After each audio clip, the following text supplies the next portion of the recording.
Hello बच्चों, let's read the question. Between the plates of parallel plate condenser there is a 1 mm thick medium sheet of dielectric constant 4. It is charged at 100 volt. The electric field in volt per meter between the plate of capacitor is, here we have given 4 options. Now to answer this question, first we will discuss here the key concept, and here the key concept will be potential gradient, which is mathematically represented as electric field E equals V divided by D. Here V is the potential and D is the distance between two given capacitor plate and E is the electric field.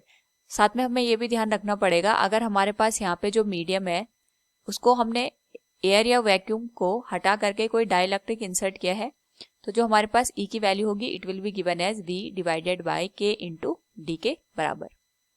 Here K is the dielectric constant of the given dielectric medium. तो according to the question हमारे पास यहाँ पे parallel plate condenser है जिसमें हमने 1 mm thick medium को place किया है जिसका डाइलेक्ट्रिक कांस्टेंट 4 के बराबर है, यानी वी कैन से जो K की वैल्यू है इट इज गिवन एज 4 और इसकी जो थिकनेस है जिसको हम यहाँ पे T या D के बराबर इंडिकेट कर सकते हैं इट इज 1 mm, जिसको हम यहाँ पे लिख सकते हैं 1 × 10⁻³ मीटर के बराबर.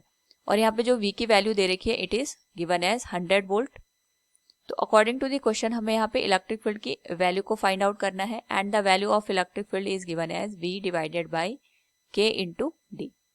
तो जो V की वैल्यू है ये 100 वोल्ट के बराबर है, K की वैल्यू हमारे पास 4 के बराबर दे रखी है और D की वैल्यू 1 × 10⁻³ मीटर के बराबर है. सो फ्रॉम हियर जो E की वैल्यू होगी इसको हम लिख सकते हैं it will be 25,000 volt per metre. इतना यहाँ पे इलेक्ट्रिक फील्ड जनरेट होगा जब हम डाइलेक्ट्रिक कांस्टेंट को between the plate of the condenser place करते हैं. So from the given question we can say the electric field in volt per metre between the plates of the capacitor is 25,000. Option C will be the correct one. Hope all you understood it. Thank you and best of luck.